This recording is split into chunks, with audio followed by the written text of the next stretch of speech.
출발 새아침.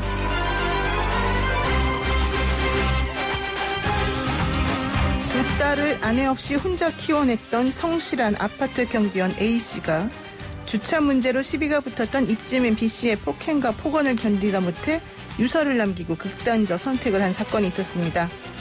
국화꽃 한 다발과 막걸리 그리고 향초가 마련된 조촐한 분향소에는 A씨를 그리워하며 미안해 눈물 짓는 입주민들의 발걸음이 끊이지 않았죠. 그까지 주차가 뭐 그리 대수라고 평생을 묵묵히 자기 일에 최선을 다하며 살아온 한 아버지를 죽음으로 몰았던 것인지 마음이 너무도 아픕니다. 청와대 홈페이지에는 자신을 이 아파트에서 2년째 사는 주민이라고 소개한 성원인의 글이 올라왔습니다. 그는 A씨의 억울함을 풀어달라며 호소를 했고 약자가 강자에게 협박과 폭행을 당해 스스로 목숨을 끊는 일이 없는 나라가 되게 해달라는 말을 덧붙였습니다. 사람이 사람으로 태어나 짐승과 다를 수 있는 이유는 고마움과 사랑하는 마음을 가지고 예의 바르게 그것을 표현할 수 있기 때문일 겁니다. 역지사지의 마음으로 조금만 더 배려하고 사랑하는 마음을 가졌으면 좋겠습니다. 따뜻하고 상식적인 보통 사람들이 즐겨 듣는 YTN 라디오 노영의 출발 새 아침 지금부터 시작합니다.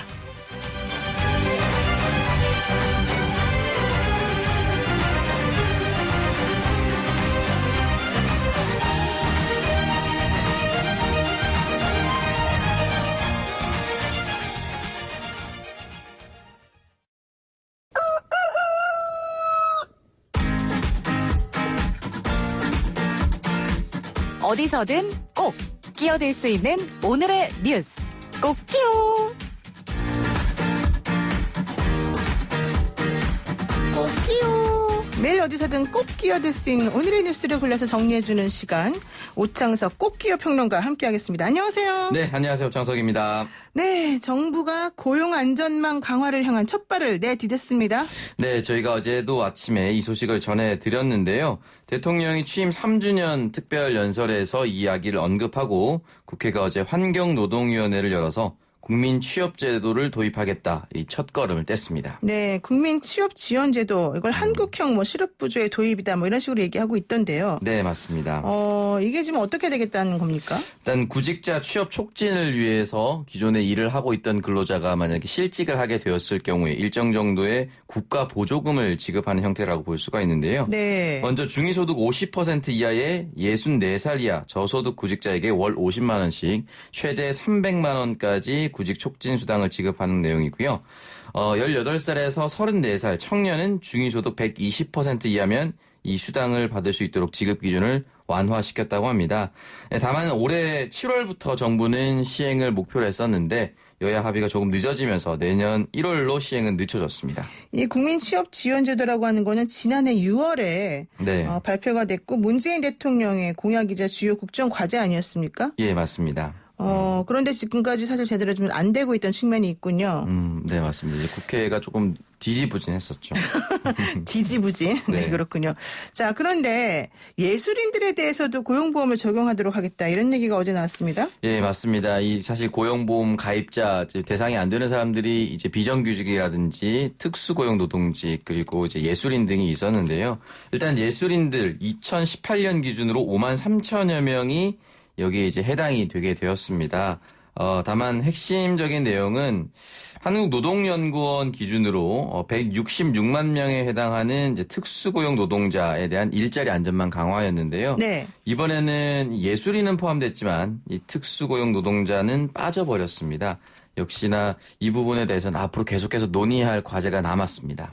사실 원래 이 고용보험법 개정안 핵심이 예술인도 물론 염두에 뒀겠지만 네. 그거보다는 특수고용 노동자들 일자리 안전망 강화 아니었나요? 네, 맞습니다. 이제 2007년부터 이게 논의가 됐었는데요. 이 특수고용 노동직에 대해서 이제 안전망을 지켜줘야 된다는 것이 원하는 취지였는데요.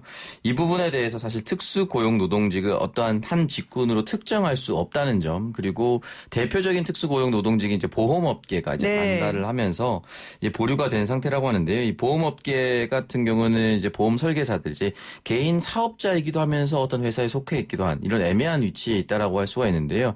만약에 이 보험 설계사까지 포함이 된다라면 또는 전 보험업계 종사자가 포함이 된다면은 보험료 인상으로 직결적으로 이어지기 때문에 이제 보험업계에서 크게 반대했고 이 반대 목소리를 특히나 이제 미래통합당 측에 이제 많이 요구를 한 상태였습니다.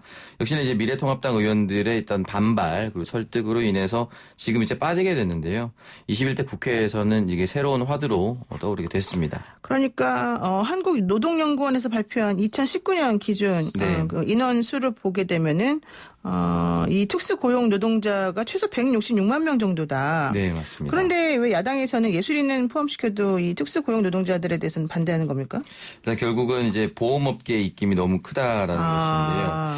이 고용주 입장에서 이제 근로기준법과 연계된 이 부분 등을 추가해서 논의를 해야 되는데 한 사람 한 사람을 다 이렇게 이제 고용자로 들이기가 좀 어렵다라는 것이 보험업계의 입장이고요. 네. 이 특수고용 노동직 중에 이제 흔히 말하는 플랫폼 노동자, 배달의 민족, 라이더스라든지 또 이제 배달만 전문적으로 해주는 업체의 라이더라든지 이런 부분에 있어서는 회사에 소속되어 있지만 또 개인적으로 자신의 오토바이를 또 움직이는 분들도 있고 이렇게 해서 사업주라고 얘기하기도 어렵고 근로자라고 얘기하기도 애매한 이런 사람들이 있기 때문에 이 부분에 대해서는 완벽히 논의가 끝나지 않았다. 이런 이유로서 이제 이번에 특수고용 노동자가 빠지게 됐습니다. 그런데 어쨌든 20대 국회에서 이 특수고용 노동자 문제가 결과적으로는 해결이 안 될 것으로 보이는데 예, 맞습니다. 어제 저희가 그 더불어민주당의 김태년 차기 민주당 그 원내대표하고 인터뷰를 했을 때 그래도 어쨌든 간에 20대 국회에서 본회의를 열어서 뭔가 좀 한번 원포인트 법률안 통과와 관련된 일을 좀 해보겠다 이런 얘기 했거든요. 예, 과연 이게 맞습니다. 되겠습니까? 일단은 뭐 이번 주까지 시간은 남아있는데요. 산술적인 시간이 남아있습니다. 15일입니다. 이제 금요일까지 국회에 계류된 20대 발의 안건 15,000여 건 처리를 위해서 임시국회를 열겠다라는 의지를 이제 보였는데요. 과연 이제 여야가 합의할 수 있느냐가 중요합니다. 임시국회는 이제 제적의원의 4분의 1 이상 75명이 요청하면 소집을 할 수가 있고요. 14일에서 15일 그러니까 목요일에서 금요일 소집을 요청하면 다음 주 18일, 19일께 본회의를 개최할 수 있다는 게 이제 민주당의 입장입니다. 다만 이제 여기에 대해서 미래통합당과 야당들이 받아줘야 되는데요. 그 부분이 조금 불투명한 것으로 보입니다. 지금 국회 계류 중인 법안이 15,000건 아닙니까? 예, 맞습니다. 이거를 15일이면은 오늘이 12일이죠. 그러니까 네. 한 3일밖에 안 남았는데 네. 이 4월 임시국회 내에서 여야가 본회의 등 이사일정에 합의해야 되는데 과연 될까? 게다가 올 또 이번 달 말이면은 또 사실 29일이면 끝나기 때문에. 네, 29일까지입니다. 근데 거기다가 또 주호영 그 통합당 그 원내대표 당선자의 경우에는 또 부친상을 당하지 않았어요? 네, 맞습니다. 그렇게 되면은 현실적으로는 좀 다시 국회로도 복귀하시기도 힘들고 여러 가지 측면에서 좀 난감한 상황이 될 것 같긴 합니다. 예, 사실 시간이 굉장히 촉박하긴 하지만 15,000여 건을 다 통과시키지 못하더라도 주요 법안에 대해서는 여야가 충분히 논의할 수 있었던 시간이 있었습니다. 그렇기 때문에 국민들이 체감할 수 있는 이 법안들은 좀 임시국회가 열려서 통과가 됐으면 좋겠습니다. 네, 예, 이제 두 번째로 그 실업급여 얘기 한번 해보겠습니다. 실업급여가 지금 1조 원에 육박했다 이런 얘기가 나오는데 이게 무슨 말입니까? 네, 일단은 이제 구직 활동을 지원해 주는 실업급여, 구직급여라고 하는데요. 월 지급액이 1조 원에 다다랐다. 즉 지금 그만큼 실업한 사람들이 많아졌다라고 볼 수가 있습니다. 이 고용보험 가입자 수의 증가폭은 카드 대란으로 인해서 신용불량자가 폭증했었던 2004년보다도 낮아졌다라고 하는데요. 결국은 새롭게 취업한 사람들은 줄어들었고 실직한 사람들은 굉장히 많아졌다라고 볼 수가 있습니다. 그러니까는 이 코로나19 이로 인한 그 고용 충격이 결과적으로는 가시적으로 우리에게 지금 드러난 상태인데요. 구직급여 지급액이 4월에만 9,933억 원이다. 이랬던 경우가 있었나요, 예전에? 사실은 이제 이 정도까지 올라갔었던 적은 없었죠. 제가 앞서 말씀드렸던 이제 카드 대란 같은 경우는 네. 2003년 말에 있었던 일인데요. 그 당시 카드사 수가 8개였습니다. 카드사 자산이 77조였는데 이용액은 8배가 가까운 이제 517조였고 연체율이 28.3%에 달하면서 카드사들이 줄줄이 파산하고 그 카드를 이용했던 국민들이 이제 신용불량자가 되면서 순식간에 이제 실업이 늘었는데요. 그 실업 당시보다 훨씬 더 많아졌다라고 합니다. 그리고 지난 3월에 8,982억 원을 지급했었는데 그보다도 약 1,000억 원이 는 금액이기 때문에 역대 최고라고 볼 수가 있습니다. 그런데 더 문제는 결과적으로 이번 통계에 나타난 사람들 중에 포함이 안 돼 있는 영세 자영업자, 네. 특수고용직 종사자, 프리랜서 등이 사실은 이 사람들까지 다 포함시키게 되면 더 많아질 것이고 예, 맞습니다. 또 향후에 채용도 더 불투명해지고 있는 상황이기 때문에 앞으로 이런 문제가 더 악화될 수밖에 없다 이런 거 아니에요? 예, 맞습니다. 그렇기 때문에 정부가 좀 더 발벗고 나서야 될 텐데요. 프리랜서 같은 경우는 사실은 실직을 하더라도 이 통계에 애초에 잡히지가 않습니다. 어떤 형태로 이제 고용이 되는지 정확하지 않고 영세 자영업자 같은 경우는 사실 이미 그 운영하고 있는 가게를 포기한다 하더라도 또는 가게를 매물로 내놓는다 하더라도 실직이라든지 중단으로 잡히지 않기 때문에 훨씬 더 많은 상태라고 볼 수가 있는데요.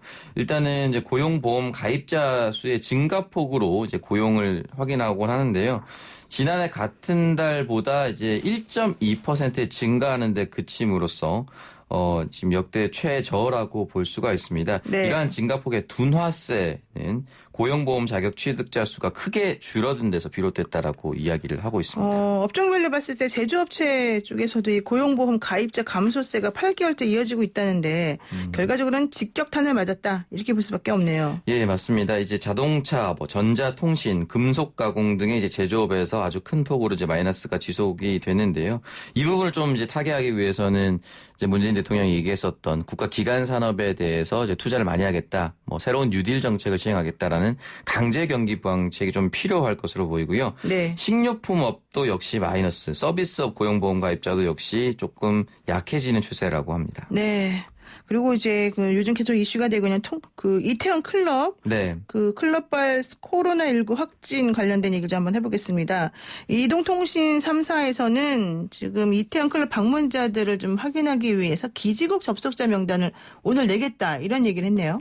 예, 맞습니다. 이 일대를 방문한 사람들이 사실은 이제 클럽을 출입할 때 자신의 신원을 쓰긴 하는데 다 허위 기재가 많아서 전화번호 같은 게 다 틀렸다 그러더라고요. 예, 이름도 다르게 쓰고 전화번호도 다르게 써서 이제 신원 파악이 잘 안 되고 있는데요. 여기에 대해서 이제 서울시가 이동통신 3사에 이제 신원 확인 요청을 했습니다. 굉장히 이례적으로 이제 통신사가 개인정보와 관련됐음에도 불구하고 사태 엄정을 받아들여서 이제 공개하기로 한 상태입니다.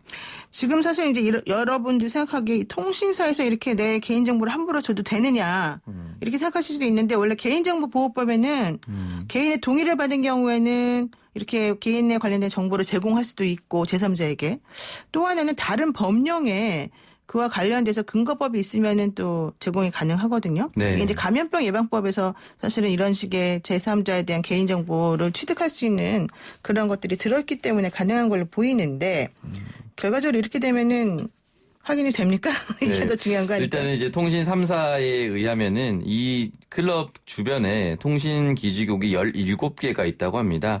그리고 이 5개 클럽들이 모여있는 주변의 기지국 수십 개를 대상으로 요청받은 날짜, 그러니까 지난달 24일부터 이달 6일까지 그리고 요청한 시간대 모든 접속자를 일단 조회한 후에 중복되는 번호를 걸러내고 또는 버스나 지하철을 타고 가다가 잡힐 수가 있으니까 이런 이동 중에 접속한 사람을 제외하고 또 지역 주민을 제외하고 명단을 만들어 가고 있다라고 합니다. 그렇다면 최소 여기에 있었던 유동인구 정도는 잡아낼 수가 있는데요.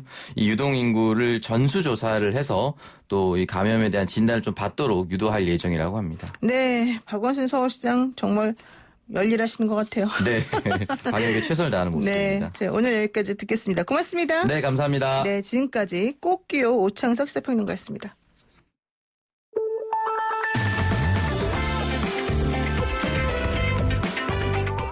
영희와 함께하는 슬기로운 출근길 노영희의 출발 새 아침은 청취자 여러분과 함께 만들어갑니다. 짧은 문자 50원, 긴 문자 100원에 유료 문자 샵 0945 우물정 0945로 문자 보내주시거나 유튜브 보이는 라디오 댓글창 YTN 라디오 어플리케이션 예스를 통해 여러분의 목소리를 들려주세요. FM 94.5MHz YTN 라디오 노영희의 출발 새 아침 잠시 후 계속됩니다.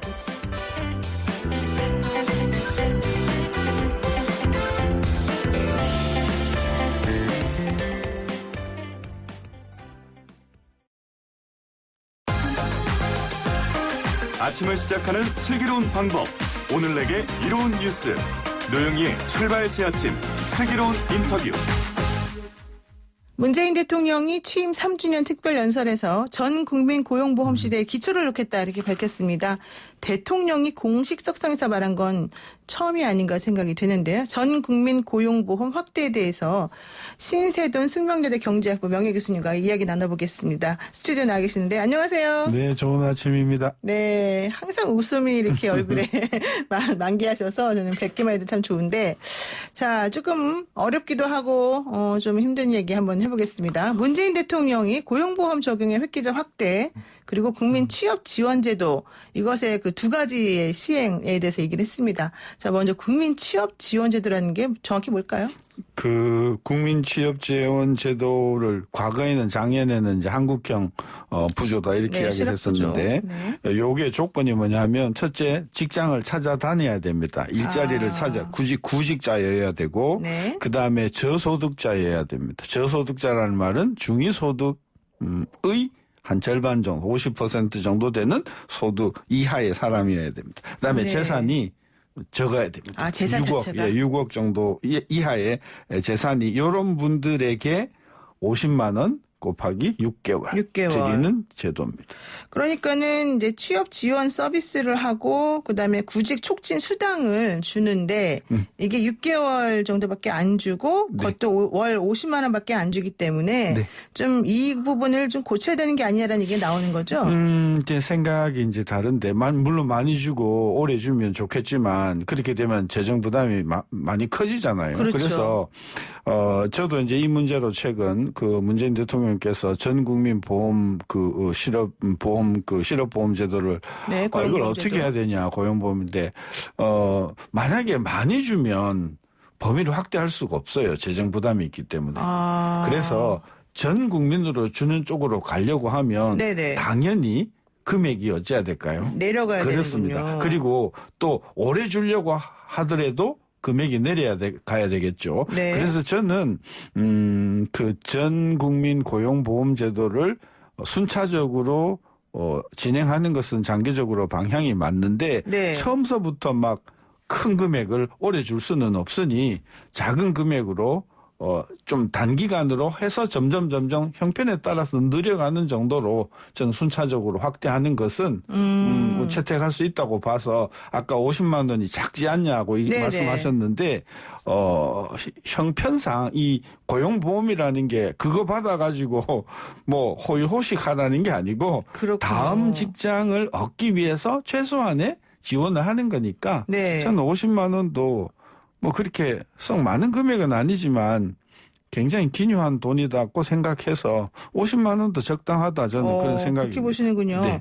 그런데 스웨덴 같은 경우에는 이 지급 기간 자체가 60주 정도를 한 전체 그 임금에 원래 자기가 받던 임금에 한 23.7% 정도 그렇죠. 주는 걸로 돼 있고요. 스웨덴은 좋죠. 근데 뭐를 우리가 까먹고 계시냐 하면 네. 스웨덴은 급여를 예를 들어서 500만 원을 받으면 세금이 한 300만 원 정도. 그렇죠. 세금 많이 내죠. 세금을 많이 내니까 그런 나라들은 재정이. 뭐 얼마든지 많이 줄 수 있지만 네. 우리나라는 그렇게 세금을 많이 내는 형편이 아니니까 물론 앞으로 이제 세금을 우리도 많이 내고 네. 혜택을 많이 받고 그런 쪽으로 국민이 원한다면 정권에 갈 수 있다. 따라서 자꾸 스웨덴이나 뭐 덴마크 같은 나라를 들어서 돈이 작다고 이야기하는 것은 반쪽만 이야기하는 거지.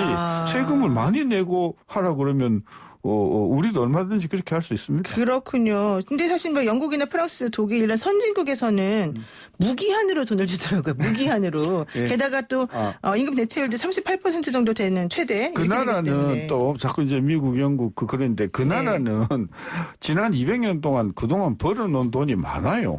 되게 부자 나라들이에요. 그렇군요. 그래서 네. 자꾸 우리나라를 영국에다 갖다 비대고 스웨덴에 갖다 비대는 것은 좋은데 형편이 매우 다른 상황이다 하는 걸 우리가 좀 인식할 필요가 있죠. 그렇군요. 자, 그런데요. 이제 요 얘기도 한번 해볼게요. 그러면 이제 뭐 전국민 취업 지원제도 이것도 얘기를 했지만은 고용보험 관련해서도요. 우리나라 근로자, 그러니까 취업을 한 사람들 우리가 근로자라고 하죠, 보통. 근데 이 근로자 중에서 또 절반. 그러니까 49.4%만 고용보험에 가입이 됐다는 겁니다. 50%도 물론 좀 안 낸다는 건데 이거는 어떻게 봐야 됩니까? 그러면? 바람직하지 않죠. 저도 모든 국민들이 적어도 취업을 해 있는 상태에서 취업이 안 되고 하면 보험이 드는 것은 저는 맞는 방향이다. 저도 찬성하고 전 국민 그 고용보험제도로 가는 것은 맞다. 그런데 그런데 아까 재정도 재정이지만 자기가 의도적으로 고용보험 같은데 안 듣는 사람도 많이 있어요. 네. 자기 소득이 드러나면 세금 많이 낼까 싶어서 꺼리는 그런 또 자영업자들도 계시고 많이 계시죠. 하니까 네. 저는 그래서 이 고용보험을 우리가 강제적으로 다 들으라 할 수는 없지만은 지금 우리가 이야기할 특수고용직이나 또는 플랫폼이나 이런 쪽에 계신 분들은 고용보험을 들므로 해서 혜택이 더 많거든요. 네. 따라서 그런 분들한테는 제도를 잘 마련을 해서 그분들이 생활에 어려움을 겪지 않도록 하는 그런 그 역할이 필요하다. 따라서 고용보험이 49%밖에 안 들었으니 나머지 51%를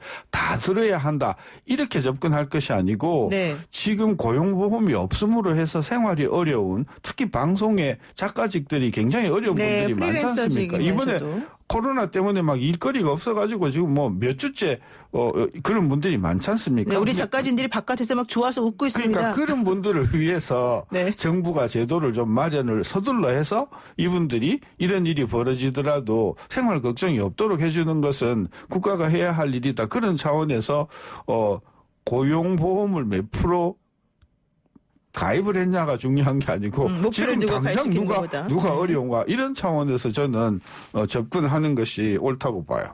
아, 그렇군요. 그러니까 고용보험을 다 들게 하는 것이 뭐 기본적으로는 좋은 지향성이긴 하지만 그럼에도 불구하고 또 약이 될 수 있는 여러 가지 또 문제점도 있을 수 있기 때문에 좀 순차적으로 당장 어려운 그렇죠. 분들이 누구냐 먼저 찾아서 특히 코로나로 타격을 입은 분들이 지금 눈에 막 보이니까 그렇죠. 그분들이 서둘러 이 그 안전망 안으로 들어올 수 있도록 해주는 것이 굉장히 중요하다. 네. 그리고 사실 또 어제 11일 그 국회에서 했던 일 중에 하나가 또 예술인 등을 이런 뭐 고용보험 사각지대에서 조금 편입시켜주는 쪽으로 지금 여야가 합의한 부분이거든요. 네. 그런데 여기엔 또 이 특수고용자들은 포함이 안 되기도 했고요. 그러다 보니까는 이게 왜 이 사람들은 뺐느냐 뭐 이런 얘기도 나오고 하거든요. 그러니까 저도 그 부분이 좀 기준이 뭐냐는 거. 왜 예술인은 그렇죠. 들어가고 네. 왜 특고직은 빠졌냐는 거죠. 네. 저는 오히려 죄송합니다만은 뭐 예술인이 다 부자라는 이야기는 아니지만 오히려 더 시급한 것은 특고직 쪽에 계신 분들이 훨씬 더 시급한 상황에서 이분들에 대한 어떤 대책들이 먼저 나와줘야 된다고 생각하는데 뭐 여러 가지 이제 이해는 돼요. 뭐냐면 소득을 어떻게 볼 것인가, 계약이 있는가 없는가, 그렇죠. 계약이 뭐 여러 가지 존재하는지. 이런 복잡한 사정이 있어서 그거는 좀 미룬 것 같긴 하지만은 저는 그것도 해결 방법이 있다고 봐요. 뭐가 있습니까? 예를 들면 이런 것이죠. 보통 지금 이제 고용보험은 본인이 반 내고 회사가 반을 내는데 네. 회사가 없다. 그렇죠. 그러니까 이건 혼자 다 부담해야 된다. 이제 이것 때문에 지금 형평성의 문제를 이야기를 하시는 분들이 계시던데 저는 그거는 절충안이 있을 수 있다고 봐요. 혼자 다 내시면 반만 내요? 반만 내고 반만 내는 대신 고용보험 급여 금액을 절반으로 반만. 줄이거나 지급기간을 절반으로 줄이거나 조금 더 낮은 금액으로 짧은 기간 동안 주는 쪽으로 하고 상황이 전개되면서 하는 방법도 있고 네. 계약이 없다고 하는 부분은 우리가 지금 사회 관행상 좀 고쳐야 될 부분이에요. 다 우리가 계약을 이게 하는 그런 이제 사회로 가야 되니까 네. 그 계약을 하도록 하고 그다음에 뭐 2개월 일하고 계약하고 또 한 2달 쉬다가 또 3개월 이야기하고 그럼 계약이 여러 개가 되면 복잡하지 않냐. 저는 그 문제도 충분히 1년 동안의 계약을 가지고 평균 낸다든지. 평균을 한다든지 합산하면 되는 것이고 저는 그래서 그것은 의지만 있으면 해결할 수 있는 문제다고 봐서 이번에 국회에서 얼마 안 남았지만 누가 가장 시급한가를 가지고 이 문제를 접근해 줬으면 좋겠다. 저는 그런 차원에서 자영업자들에 대해서 먼저 좀 추진을 했으면 좋겠다. 자영업자들은 저는 굉장히 좋은 장점이 있다고 보는 게 네. 그 특고직은 굉장히 그 실업이 자주 돼요. 그렇죠. 빨리 되죠. 네. 자영업은 그렇지 않아요. 자영업은 한번 가게를 열면 네네. 최소한 1년 내지 2년 계약을 끌고 가기 때문에 네. 그 실업자가 잘 안 된다니까요. 그거는 뭐 원해서라기보다는 뭐 가게가 안 팔린다든가 양도가 안 돼서 그런 거잖아요. 그렇기 때문에 예. 그분들이 보험료를 계속 내어도 정부가 그거를 나중에 보험금을 줘야 될 부담이 덜 찾아온다는 것이죠. 이제 그런 차원에서 좀 역발상인 것 같아요. 그렇죠. 그래서 예. 지금 그 고용원이 없는 자영업자가 지금 굉장히 많거든요. 한 380만 그렇죠. 정도 되고 나 홀로 고용원이 사장님. 있는 자영업자가 이제 한 180만 해서 합해서 한 550만 되는데 고용원이 없는 자영업자 350만 분들에게 당신이 이 가게가 문 닫더라도 정부가 이렇게 준다. 저는 그래서 이 고용원이 없는 자영업자를 서둘러 이렇게 그 고용보험에 그 우산 아래로 끌어들이는 게 저는 왜냐하면 지난 2년 동안 최저임금 때문에 어려웠죠. 여러 가지로 어떤 그런 그 경제적인 어려움에 제일 한가운데 계신 분들이 자영업자이기 때문에 한 600만. 저는 그래서 자영업자 문제들을 서둘러 이 해결하려고 하는 의회의 노력이 또 덩치도 제일 커요. 그렇죠. 600만이. 그러니까 교수님 얘기는 이제 정리를 해보면 현재 지금 가장 열악한 이 급한. 실업이나 이런 것으로 인해서 가장 타격을 많이 받을 수 있는 군을 우선순위를 지금 두어가지고 먼저 나눠보고. 그렇죠. 근데 그렇게 하다 보면 자영업자가 첫 번째, 그렇죠. 그다음에 특수고용 노동직이 그렇습니다. 이제 두 번째, 뭐 이런 식으로 갈 그렇죠. 것이다. 그럼 그분들에 대해서 고용보험을 들을 수 있도록 인센티브를 줘야 되고 이 제도를 좀 더 유연하게 만들어서 바꿔주는 게 필요한데 그렇죠. 여기에 대해서는 예를 들면 기간이라든가 그렇죠. 그다음에 지급하는 금액이라든가 이런 걸 조금 변화를 주면 될 그렇죠. 것이다. 그렇죠. 이렇게 보시는 거죠. 그렇죠. 그런데 문제는 이번에 그런 것들이 어제 같은 경우도 안 된 이유 중에 하나가 보험업계하고 야당 쪽에서 좀 반대했기 때문이라 이런 얘기가 많이 나와요. 그럼 고용 보험 관련해서 보험업계에서 반대한 이유는 뭡니까? 그러니까 그거는 제 생각에는 보험 설계사 문제 때문인 것 같아요. 보험 설계사 숫자가 굉장히 많거든요. 그렇지, 많죠. 요분들을 이제 그 고용보험안으로 들여오려고 하면 보험 회사가 절반을 내야 그렇죠. 되잖아요. 자기네들 부담이 엄청나겠죠. 그렇습니다. 그래서 네. 반대를 하는 것 같은데 만약에 그 문제라고 하면 어차피 보험 영업도 대부분 이제 독립보험 영업 업체들이 활동을 굉장히 많이 하거든요. 그렇죠. 따라서 그 문제도 저는 해결 방법이 있다고 보는 것이 만약에 보험회사가 절반을 내지 않겠다고 하면 보험 계약사 또는 보험 설계사가 절반을 내고 아까 이야기한 대로 보험 혜택을 받을 수 있도록 만들어주면 되는 것이고 보험회사가 그 체제 안에 들어올 수 있도록 하기 위해서 정부가 보험회사에 대한 여러 가지 혜택이나 인센티브를 줘서 네. 자발적으로 보험회사도 들어오게 하면 저는 그 문제는 해결될 수 있다고 봐서 우리 회사들도 자꾸 단견을 가지고 당장 부담이 좀 들어간다고 해서 자꾸 반발을 할 것이 아니라 사실은 설계사가 어떤 의욕을 가지고 보험회사를 위해서 정말 충성적으로 띄워주느냐 안 주느냐에 그렇죠. 따라서 회사의 성과가 굉장한 차이가 나지 않습니까? 네네. 아시다시피 보험 설계사 중에서 영업 실적이 좋은 분들은 뭐 회사로부터 뭐 어마어마한 뭐 차도 받고 여행도 가고 그러지 않습니까? 네. 저는 그래서 설계사들이 회사에 대해서 충성심을 갖고 열심히 영업을 할 수 있도록 하기 위해서는 이게 설계사들에 대한 이 보험, 고용보험도 들어주는 게 좋다. 이렇게 좀 발상을 좀 발전적으로 했으면 좋겠다. 저는 그런 차원에서 앞으로 그런 문제들이 비단 설계 보험 업계뿐만이 아니고 다른 쪽으로서도 계속해서 그 문제가 날 것이기 때문에 정부는 한쪽에서 인센티브를 줘서 이 그 고용 회사가 채용 회사가 이 자발적으로 고용보험을 이렇게 촉진하도록 하는 그런 인센티브를 주고 만약에 그게 안 된다 하더라도 네. 고용보험 혜택을 안 주는 게 아니고 그러면 회사 없이 본인이 반을 내시오. 본인이 반을 내면 고용보험 가입하는데 다만 반만 내시니 기간이나 금액을 조금 줄여서 절충안을 전 찾을 수 있다고 봐요. 네, 사실 근데 정부에서 이제 뭐 다 끝났습니다만은 그 정부에서 고용 유지를 위한 돈을 풀긴 했는데 근로자가 실제로는 혜택을 못 받는 실정이 있다.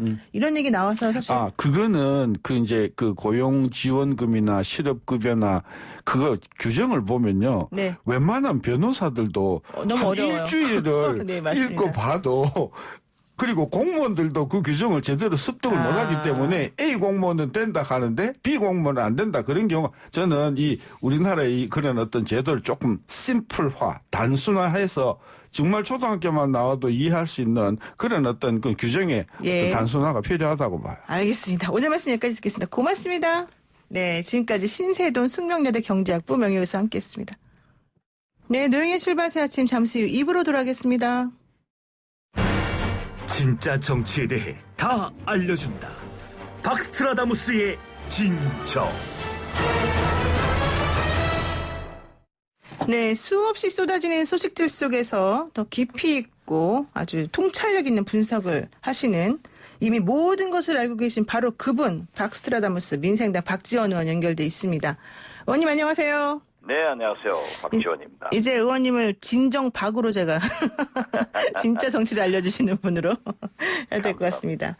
그 원유철 미래한국당 대표가 통합당과 합당을 하기 위한 전제 조건으로 민주당이 먼저 이 준연동형 비례대표제, 뭐 연비제라고 표현하던데요. 이 폐지를 약속해야 된다 이렇게 주장을 했습니다. 네. 지뢰를 제거하지 않고 지뢰밭에 건널 수 없다 이런 얘기까지 했는데요. 이건 무슨 얘기입니까? 글쎄요. 연동형 비례대표 꼼수로 태어난 정당의 대표가 네. 지뢰 아니에요? 네. 꼼수로 태어난 정당의 대표가 또 꼼수를 부리는 겁니까, 당이 그러면? 지뢰지. 네. 제가 될 것은 거기죠. 그렇기 때문에 저는 꼼수로 태어난 정당이지만 이제 국민들이 원하지 않고 그래서 저는 통합당과 깨끗하게 통합하는 것이 원칙이다. 그렇게 말씀드립니다. 네. 그러니까 미래한국당이 표를 준 것은 미래통합당과 합당할 것을 전제로 국민들이 준 거니까 이런저런 조건 달지 말고 빨리 합당해라 이런 얘기시군요. 당연하죠. 예. 그런데 왜 미래한국당에서는 이렇게 미적미적거릴까요? 뭐 별도로 교섭단체를 구성해가지고 네. 공수처장 등 여러 가지 하려고 하는 것도 있지만은 또 다른 공공위가 있겠죠. 자기들이 원내교섭단체를 구성해서 네. 제3당으로서의 역할을 하겠다라고 하지만은 지금 현재 민주당의 의석, 범진보의 의석이 190석이 됩니다. 네, 다 합치면. 네. 예, 다 합치면요. 그렇기 때문에 자기들이 그렇게 제3당의 역할을 할 수 없는 거예요. 네. 만약에 민주당 범진보가 과반수가 못 된다고 하면은 교섭단체를 어떻게든 구성해서 역할이 가능하지만은 이것은 말도 안 되는 거기 때문에 또 민주당도 그 시민당하고 통합하잖아요. 네. 이렇게 해서 국민들이 바라는 그런 정치가 될 수 있도록 하루빨리 통합하라 이렇게 말씀드립니다. 그런데요, 사실은 뭐 시민당하고 민주당이 합친다라고는 했지만 이해찬 대표가 미래한국당하고 미래통합당하고 합치지 않으면은 뭐 좀 특단의 조치를 취할 것처럼 지난번에 얘기하지 않았습니까? 만약에 지금 어제 원유철 대표가 말한 것처럼 뭔가가 합당 쪽으로 가지 않는다면 또 민주당 쪽에서 내놓을 수 있는 카드 같은 게 뭐가 있을까요? 그렇기 때문에 또 다른 위성 교섭단체를 구성할 수도 있지만은 민주당에서요? 예, 그럴 수밖에 없는 거죠. 만약에 네. 미래한국당에서 그러한 일을 한다고 하면은 그래서 민주당도 정도로 가야 되고 네.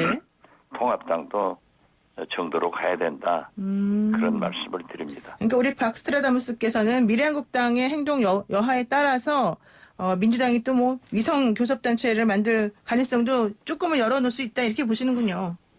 저는 그렇게 보고 있습니다. 네. 왜냐하면 지난번 총선 때도 민주당에서는 위성정당을 만들지 않겠다고 했다가 그렇죠. 미래한국당이 창당되기 때문에 어쩔 수 없이 또 그렇게 갔는데 그 결과가 국민들로부터 그렇게 미간을 찌푸리는 그런 결과로 나타났기 때문에 네. 이제 통합해서 바른 정치를 하는 것이 국민을 위한 길이다. 저는 그렇게 생각합니다. 네. 근데 여기서 좀 국민의당 변수가 좀 있는 것 같습니다. 정책연대라는 표현을 쓰기는 했지만 결과적으로는 3석밖에 없는 국민의당 입장에서는 미래한국당하고 교섭단체를 공동으로 구성하는 것이 더 전략적으로 유리하다. 그래서 안철수 대표가 자꾸 얘기하는 거다. 이런 얘기가 나오던데요. 가능합니까? 물론 3석이니까 미래한국당과 뭐 통합은 하지 않더라도 네.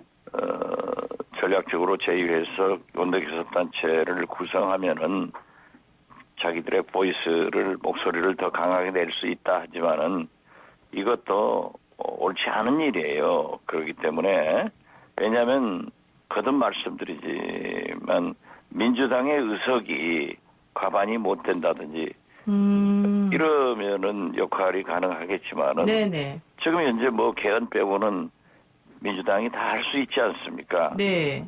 그리고 더욱이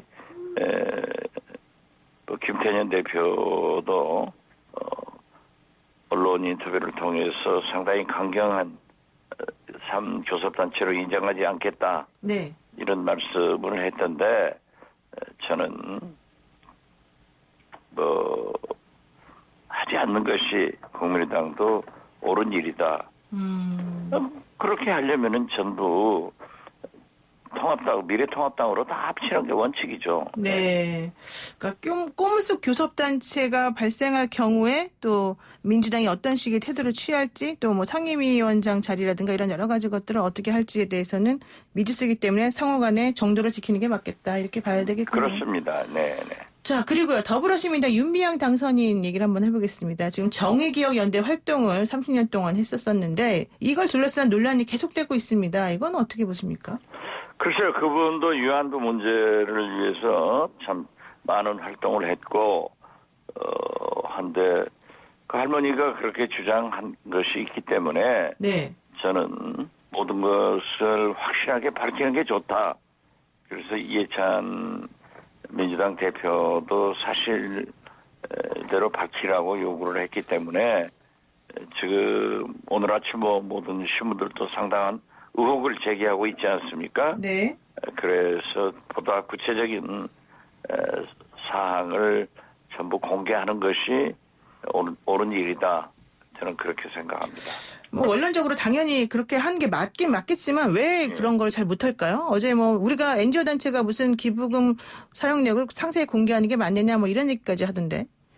글쎄요. 그것은 좀 국민 정서에 옳지 않다 그렇게 생각합니다. 네. 어떻게 됐든 지금 현재는 특히 위안부 할머니들 문제 아니에요. 네. 그렇기 때문에 기부 내역 등 모든 사실을 사실대로 공개를 하는 것이 국민의 신뢰를 회복하는 길이고 주장대로 아무런 하자가 없다고 하는 것도 공개를 통해서 밝혀져야 된다. 네. 이렇게 생각합니다. 그 또 하나 이제 계속 이슈가 됐던 문제 중에 하나가 어제 그 피해자들의 반발을 샀던 2015년 한일 위안부 합의 내용 10억엔 관련된 이것을 윤미향 당선인이 미리 알고 있었다 뭐 이런 의혹이 나왔는데 그거는 좀 가능한 얘기입니까? 글쎄요. 그 당시 정부에서 윤미향 당선인에게 얘기를 했는지 안 했는지 그 팩트 자체를 저는 모르겠습니다. 이러한 것도 이제 다 공개되고 의혹이 있는 것은 전부 공개돼야 된다. 네. 저는 그런 원론적 말씀밖에 못 드리겠네요. 지금 그 계속해서 이제 선거 끝나고 난 다음에 더불어시민당 소속으로 당선된 당선자들에 대한 얘기들이 나오고 있는데 이게 검증 부실 문제 때문일까요, 과연? 뭐 검증 부실로 봐야겠죠. 그렇지만은 그렇게 아까도 말씀드린 위성 정당들이 생기면서 당내에서 그 부실 검증을 할 수밖에 없는 그런 부작용 아닌가. 그리고 공천을 하면서 자꾸 스토리 있는 뭐 좀 그 부분대로의 유명 인사들을 쫓다 보니까 네. 이런 결과가 아닌가 그렇게 생각됩니다. 네. 지금 뭐 우리 의원님께서도 당을 만들기도 하고 뭐 해체도 하고 여기저기 다른 당으로 옮기기도 하시고 하면서 이 과정 중에서 사실은 이런 종류의 문제들을 그동안 많이 봐오지 않으셨어요? 왜 거기다가 제 말씀을 하세요? 제 말은 많이 봤죠. 예. 네, 이제 제 말은 자 미래한국당하고 더불어시민당이 있으면 미래한국당에서는 또 이런 얘기가 그렇게까지 계속 안 나오는데 더불어시민당 내에 있는 분들의 얘기가 계속 나오니까 이게 그 뭐 근본적인 차이가 있어서 그런 건지 아니면은 뭐 다른 이유 때문인 건지 잘 몰라서 여쭤보는 거죠. 글쎄요, 뭐 근본적인 그런 문제 아니겠어요? 꼼수 정당을 급조하다 보니까 네. 그러한 것이 나타났다라고. 지금 현재 정치권에서 누가 우리는 없다고 말할 사람이 누가 있어요? 다 있습니까? 모르죠. 열어보면? 예. 또 어떤 것이 터질지 모르니까 네. 예, 서로 지금 날카로워 가지고 뭐 찾기 경쟁처럼 하고 있으니까 아무것도 모르죠. 그렇군요. 다들 지금 시한폭탄을 안고 있군요. 좋습니다. 이 얘기 한번 해보겠습니다. 여야 원내대표가 김태년 의원 그리고 주호영 의원 이 두 분으로 지금 얘기가 됐는데요. 이 두 분의 합은 어떨까요? 앞으로 잘 될까요? 뭐 두 거대 여야당이기 때문에 결국 양당제가 획의된 것 아니겠습니까? 예. 그렇기 때문에 이제 국민들이 실망하지 않도록 21대 국회는 서로 잘 해주기를 바랄 뿐이죠. 의원님께서는 이 두 분을 잘 아시죠? 잘 알죠. 예. 각자에 대한 평가를 한번 해보신다면 어떻게 말할 수 있을까요? 누가 더 한수위입니까? 뭐 두 분 다 뭐 수로 따져서야 어떻게 되겠습니까? 정도로 따져야지 이제. 네. 그런데 김태년 의원은 논리도 있지만은 추진력이 강하고 떡 부러진 성격 아니에요. 네. 그리고 조영 의원은 법조인 출신답게 논리적이고 상당히 유돌유돌 좀 원만한 그런 형 같지만은 아무래도 야당 대표이기 때문에 강하지 않을 수 없을 겁니다. 네. 또 통합당에 구성된 국회의원들이 초재선이 많다 보니까 네. 최고재선들은 좀 강력한 걸 요구하지만 그렇죠. 이번 국회의 구성상 김태년 의원도 소통을 해서 그것을 조정해 보려고 하는 안을 내겠지만 과거처럼 조영 대표가 발목을 잡고 거부를 한다고 하면은 또 김태년 대표는 굉장히 결단 추진력이 강한 분이거든요. 네. 오케이, 그러면 우리가 단독으로 처리를 하겠다. 그래서 저는 조영 대표가 잘 해야 된다.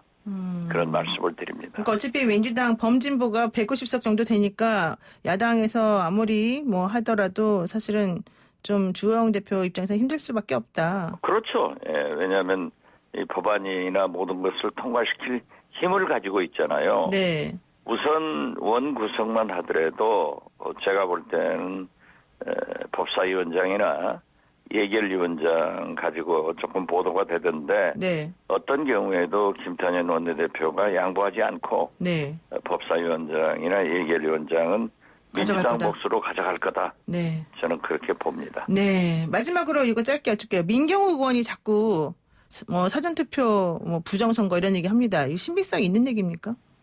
있을 수 없기 때문에 지금 국민적 공감을 못 얻고 있잖아요. 네. 있을 수 없는 얘기다. 알겠습니다. 왜 그런지 나중에 제가 자세히 들어보도록 하겠습니다. 오늘 말씀 여기까지 듣겠습니다. 고맙습니다. 네, 감사합니다. 네, 지금까지 민생당 박지원 의원이었습니다. FM 94.5MHz YTN 라디오 노영의 출발 새 아침 8시 정각에 돌아오겠습니다.